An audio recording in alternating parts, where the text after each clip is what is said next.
Everyone. It's super exciting to be here speaking again. Can we all like settle down? Yay, awesome. Thank you guys. Hi, it's super exciting to be speaking again on this continent and seeing some familiar faces. Welcome and thank you for joining. I'm Akshay Chordiya. I'm originally from San Francisco, California, and I work as a senior Android engineer at Tinder. I'm pretty sure you heard of the name Tinder. It's a dating app, and I'm also a Google developer expert for Android and Kotlin. And today's talk is going to be all about Kotlin Flow. So Flow. So in this talk, we will look at Kotlin Flow, basically how it works, its internal best practices for using it on Android, and also Compose, and how you can migrate to Flow, and most important, testing. So before we jump in, let's rewind a little bit and see how coroutines change the asynchronous programming for Android. Coroutines allows us to run any function on background thread by marking it as suspend, and easily switch back in between to any thread with the help of with context function, and in this case to main thread to call the render function which touches the UI.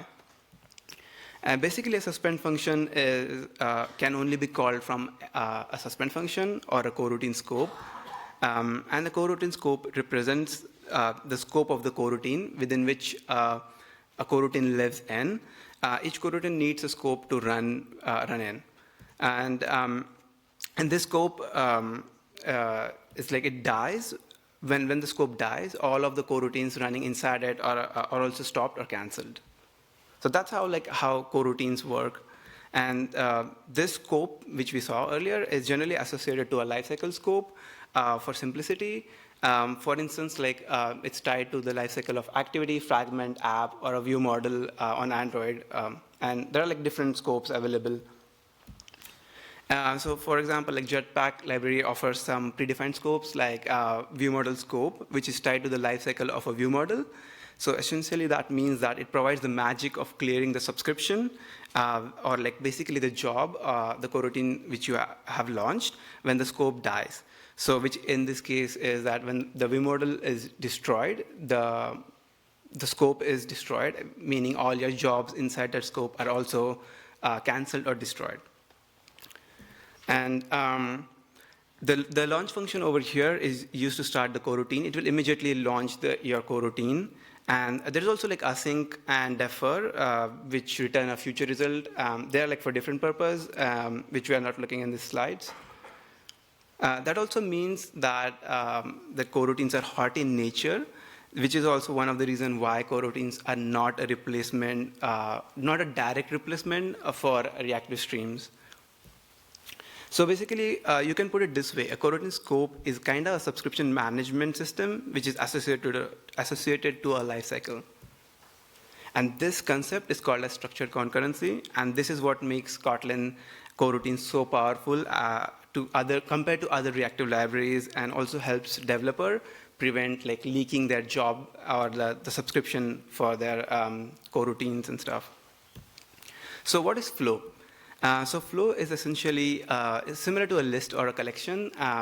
The only difference is that it's cold in nature, and it's based upon the reactive stream specification, which RxJava also follows. And it has a bunch of operators like map, switch map, similar to how you would have those for a list. So what makes them special? So one of the things is the type safety, which is coming from Kotlin. So Kotlin, we all know that Kotlin gave us the type safety, and it's also available in Flow. So that basically you cannot send null values unless you specify that the type is nullable. And that's one of the specialty. The other one is it offers interoperability between reactive streams and coroutines. So if you have a code base with RxJava, there are bunch of extension function for you to use Flow, convert it from observable to Flow or flowable to Flow, things like that. One key feature is that it supports Kotlin multi-platform. So you can put it in you can also use it on JavaScript, native, or you can have it in your common code, which you're using across multiple platforms. Also, one of the key feature is also it has fewer and simpler operators. That is because of the magic of extension function, and because all the operators in Kotlin Flow are like suspending. We'll see deeper into that, and it also has perks of structured concurrency, which we just saw. So Flow is essentially like built on two key components, that is emitter and collector, where the emitter emits new values and the collector receives the values. Here is an example of an emitter, which returns a flow of string, very similar to how you would return a string or a list of string. So there are various ways of creating a flow, one of which is using something called as flow builders. They are functions provided by Kotlin coroutines library. It internally creates a flow for us. We'll come to that later. Since flow is cold, nothing inside the flow builder will be called until there is a subscriber or a collector observing the flow. And so, like I said, like there are like two components, right? So let's look at the collector. Here we have the main function, which gets the flow inside the run blocking. For people who haven't used coroutines, run blocking function is a blocking coroutine, which means it will block the current thread until everything is completed. So we need the coroutine scope since the collect function is a suspend function. We will see ahead why they are suspending. So let's understand how things work. Initially, the main function calls the stream function, which will immediately return the flow.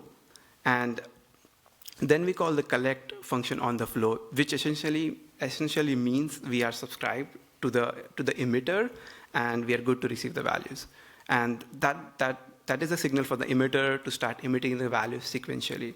So this will go on. So and the collector will receive those values, and in this case, just print them. Over here, like it will print a wave emoji, and the same loop happens, emitting the next value. It will emit a football emoji and print it, and this goes on until the emitter has no values, and that's when the execution moves out of collect and is basically complete. So let's dive a little bit deeper and see how this is working internally. So as I mentioned before, a flow is based upon two simple interfaces, collector and an emitter. They are basically the bread and butter of Kotlin Flow. So I'll use the sun emoji to represent emitter and magnet emoji to represent the collector in the next few slides, so it's like easier to recall. And when you create a flow using the flow builder function, it internally creates an instance of a flow by implementing the flow interface. And this interface calls the specified block lambda only when the collect is called.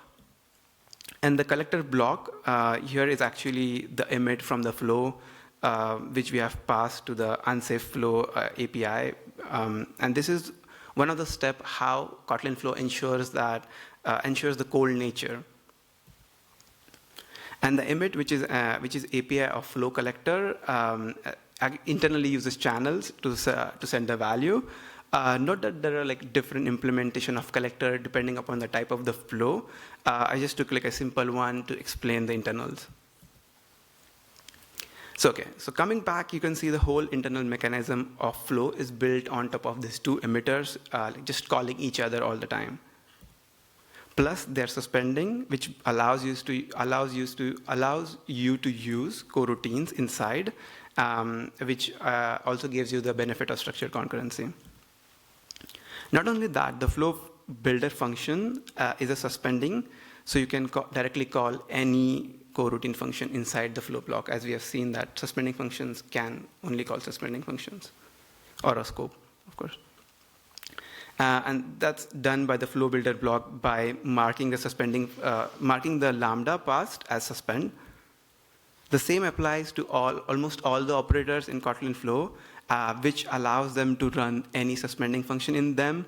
And this is one of the reasons why there are like less operators in Kotlin Flow, especially when you compare to RX Java, because marking them as suspend allows you to have, doing network operations in switch maps, transform operators, and also doing like database operations. But yeah, let's dive into that later. So this is cool, yay. So let's look at core ideologies or principles of Flow and how they make our lives easier. With Flow, you can define or switch the thread by using the operator called as flow on, and in this case, it's taking the the IO dispatcher. The operator sets the specified dispatcher only upstreams. That is, anything above the flow on will run on the IO thread. And for example, if you add a map operator below the flow on, it will most likely run on the thread in which you have launched the flow. So it will not be the IO thread, and the IO thread will only be applied upstream. So this concept of preventing context from leaking downstream is called as context preservation, where the context is encapsulated and it's never allowed to go downstream. So basically, that means that there is only one way to change the context of a flow. So raise your hand if you have used or still use RxJava. Wow, that's amazing, a lot. So that's not bad, but if you raised your hand, then you know what I'm talking about. This RxJava code is like super confusing, especially for beginners to understand which thread your code is going to run on. In this example bar, you can see that only the first subscriber on is actually getting applied, and the other one is ignored. And combined with another operator to change the thread, that is the observe on, which has a different behavior. It's like a facepalm moment. That animation play. So this is the second principle of, or like ideology of flow. So flow implementations like never catch or handle exceptions that occur downstreams. This again is partly due to the context preservation which we saw. And there is only one operator in Kotlin Flow to catch error, which is the catch operator. So let's look at the previous example which we saw to get the value from the database. As you can imagine, when you're fetching anything from the database, anything can go wrong and it might throw an exception. So Flow offers a catch operator very similar to a try-catch block, which will like catch any exceptions thrown upstreams.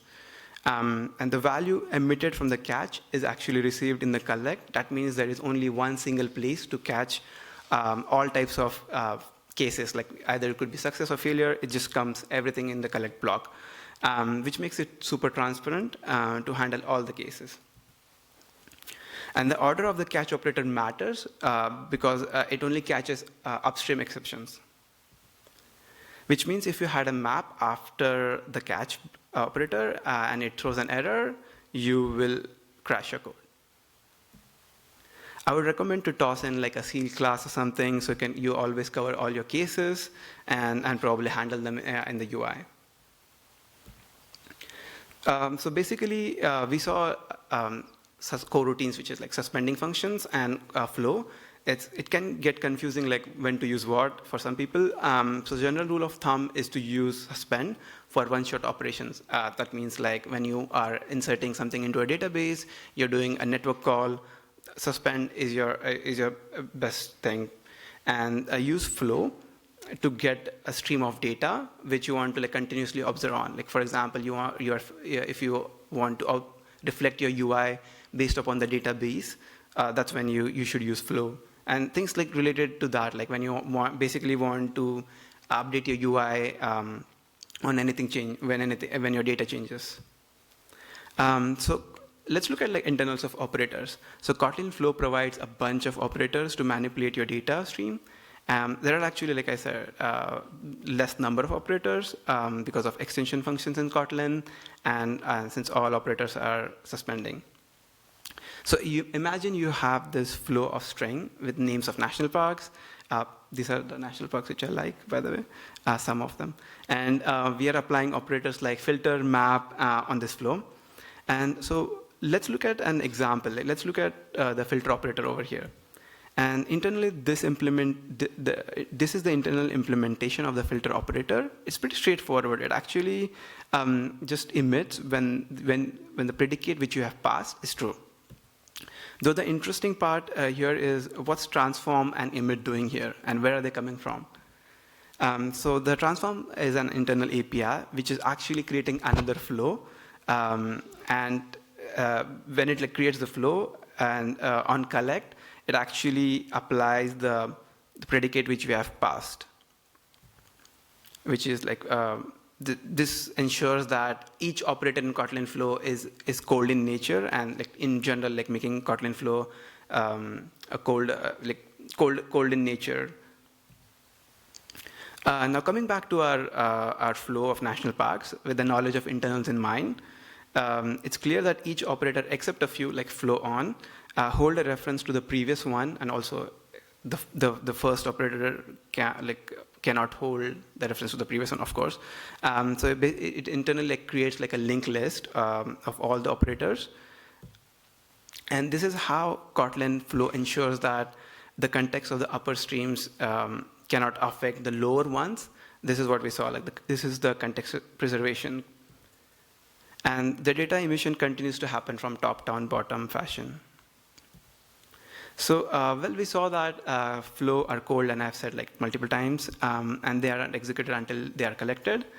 And the data keeps flowing, meaning it's not stored, making flows stateless. That makes them perfect fit in our data and domain layers, like databases, use case, repositories. But let's take an example how that fits it in with MVVM, which nowadays most of us are using. Imagine you have a screen where you want to render the UI as per the state, which basically shows a list of messages. In this case, like you would have a repository or a use case which returns a list of messages wrapped in a flow. And you would use the use case in your view model, something like this. You would just inject it and then create a state out of the flow coming from your use case. And you naturally apply a distinct until change to prevent setting the same state of to the UI when nothing is changed, right? And finally, in your UI controller, which could be like fragment, activity, or view, or compose, I don't know, could be anything, you would launch the flow with the lifecycle scope. This is again provided by Android Jetpack libraries. By the way, there is like a shorthand to do the launch and the collect in just one, which is using the on each and the launch in operator. It behaves similar to like the launch and the collect function which we saw before. Do note that if you don't call launch in after the on each, your flows won't emit anything, meaning you will be like stuck finding out like why this is not working. And it has happened to me in the past a bunch of times when I forgot to add the launch in. Now in theory this does work, and you are able to like represent your UI using flows. Though there is like a small problem, the problem with using flows for state is that each time a fragment is created, which could be like configuration change, like like phone rotation, which we love as Android engineers, theme change. What that would mean is that a flow, when your fragment is created, the view model will ask for the state, and your flow will every time ask the emitter to give a new value, which could mean a network or a database call in your use case, which is a waste of resource. It's even bad in case you had another fragment to share the message as a bottom sheet using the same flow, because in that case, the entire database or a network operation would be performed all over again. That's when state flow comes into picture. Unlike classic flows, they are hot in nature. Prior to state flows, I think a lot of people were converting their flows to live data or doing something else to when they were passing their state from view models to the view. But state flow is a solution for that now. So state flows are essentially like flows, but they can hold the data. You can use them to hold your current data. So let's dig in a little bit more. Internally, state flows are just flows which can hold current value, and they never complete. How's that useful though? So that means for the previous bottom sheet example, the state flow would immediately emit the latest value or the current value as soon as it is subscribed. That is, it starts collecting, making them hot. Also, they make sure to just emit distinct items. That means you don't need to remember to call distinct until change. And actually, if you add a distinct until change to a state flow, it will complain. The IDE will complain to you. This is again to prevent setting the same state to the UI when nothing is changed. Since state flows are immutable, that is read-only, you would need mutable state flow to set your state. And creating mutable state flow requires passing an initial value, and depending upon your use case, you could it could be either empty, or you could perhaps pass a null or a loading state or something like that to start your UI with. And the next part remains the same. Now you just listen to the emissions from your use case. So whenever your state is collected, the whole flow will be started. The fetch messages will be called, the on which will be triggered, and for every on edge, we'll just create a state which will be passed to the UI. And you can set the value to the state using the state.value, which will allow the values to be emitted to all its collectors. And your UI controller will still look the same. The difference being that as soon as we launch the flow, the UI will get the specified initial value and then the state. And so, do you smell something here, though? We are exposing a mutable variable outside the view model, which is not ideal, right? The solution to that is you keeping the mutable variable private to the class, that is view model over here, and exposing the read-only state to your UI logic. Fun fact, turns out this is a common use case, and with Kotlin 2.0, the Kotlin team is introducing something called as explicit fields, which is a convenient shorthand to expose your read-only state outside the class while keeping it mutable inside the class.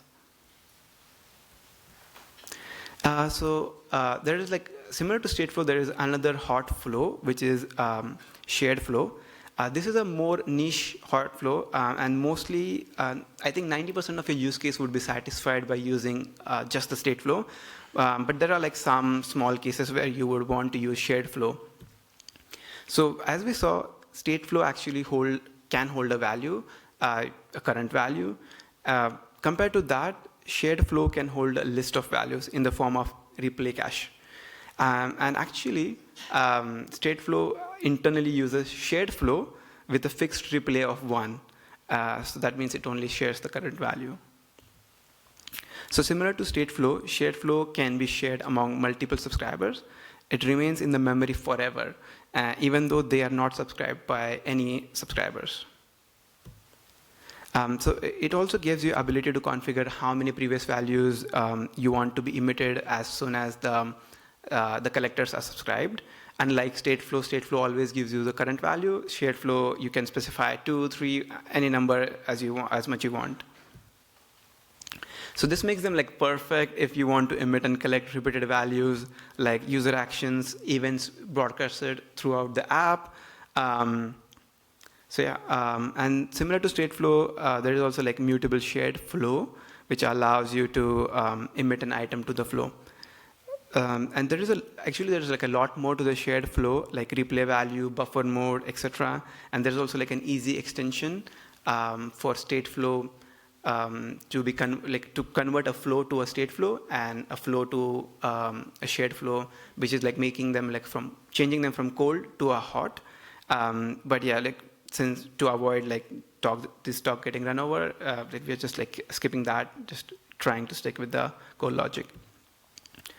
Okay, so coming to dispatchers. So we saw during context preservation how we can change the thread using something called as dispatchers. So the Kotlin coroutine dispatcher comes with 4 built-in dispatcher that are designed for specific use cases. So the first one is the default. When a coroutine is launched with this dispatcher, it gets added to the queue of pending items, and the coroutine will automatically get dequeued and executed by one of the worker thread from the pool.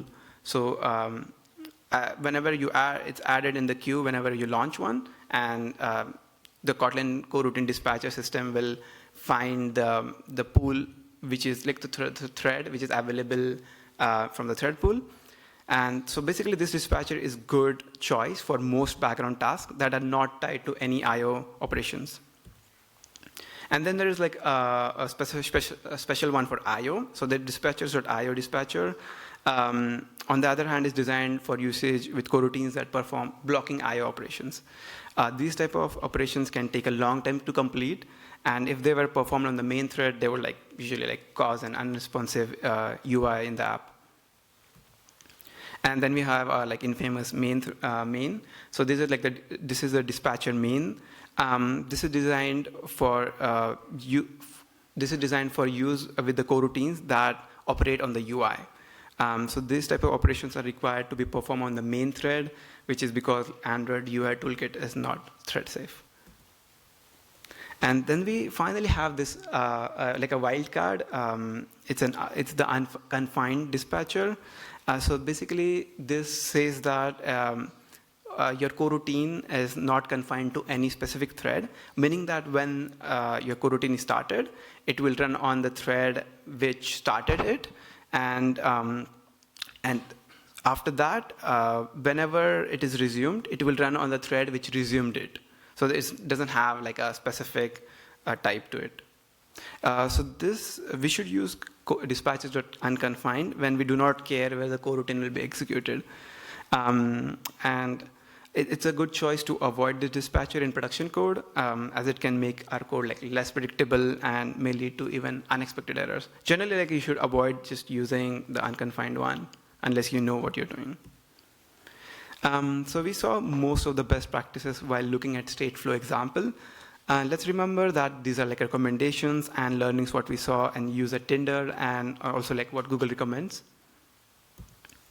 So most of us in the Android community use MVVM. Even if you use MVI, your architecture will still remain roughly the same. And then the best practice to use flow or coroutine is in your domain layer.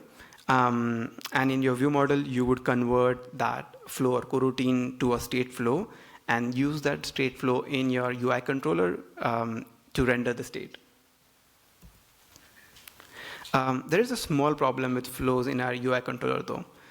They are not, even though they are scoped to the lifecycle scope, which we saw, they are not aware of the background and foreground changes which we have on Android. That means the view will still receive updates, even when app is in background, which can be an issue knowing Android. This is especially true with state flow and shared flow, because they can emit items even if there is no collector listening to them. To prevent this issue, Android team has given us, they gave a bunch of APIs, and now they have settled to repeat on lifecycle, which launches our flows or coroutines when the lifecycle is in the specified state. You can specify anything in there, either start, created, resumed, and so in this case, if you specified created, it will launch the coroutine when the lifecycle state is created or above, and it's automatically canceled when the UI state is stopped. And they also gave us an easy shorthand to do the same with an extension function called as flow with lifecycle. It does the same, but just looks nicer and can be done in an operator chain. So yeah, no talk these days is complete without talking about compose. Luckily, there is only one thing to talk about here it's in regard to Kotlin Flow. So there are two key extensions to consume, two key extension functions to consume your flows in Compose. The first is collect as state and collect as state with lifecycle. You can definitely use both of them. And the difference is that collect as state is platform agnostic. Basically, if you're using Compose on desktop or something else with Flow, then that's the one we'll use. And the other one is more tied to the Android ecosystem.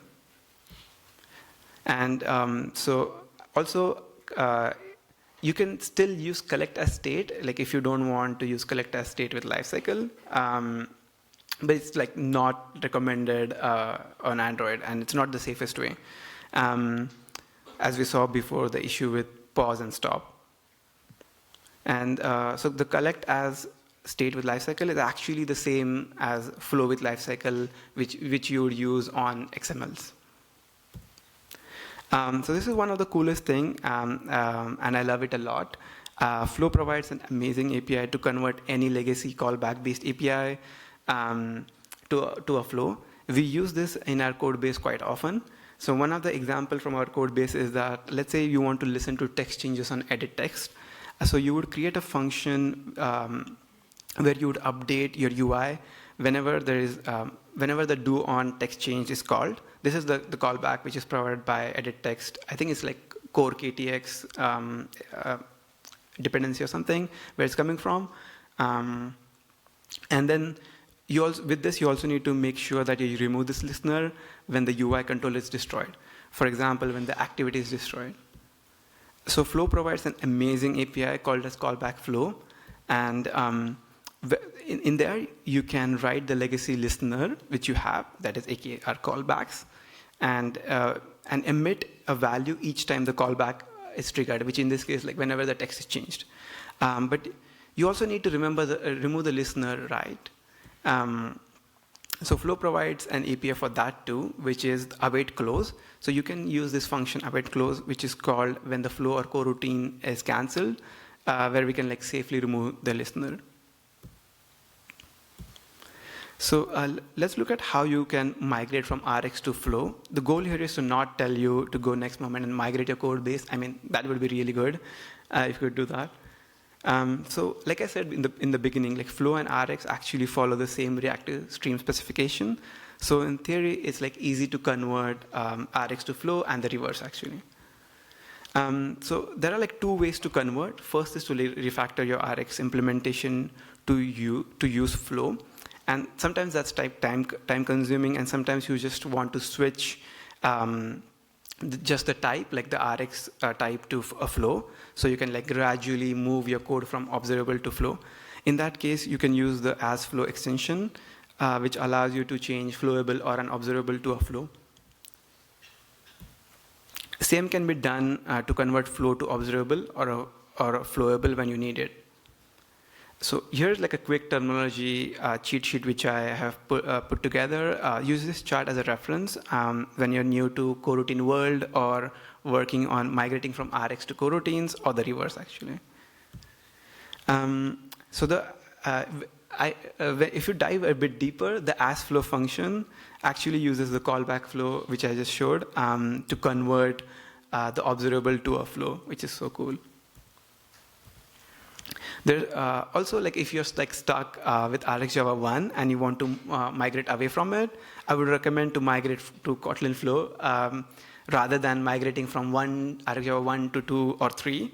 Since RxJava 1 bindings are not officially there, I have created like a library a long time back, which offers an API to convert RxJava 1 types to coroutines or flow, almost similar to RxJava 2. So this is like a shameless plugin.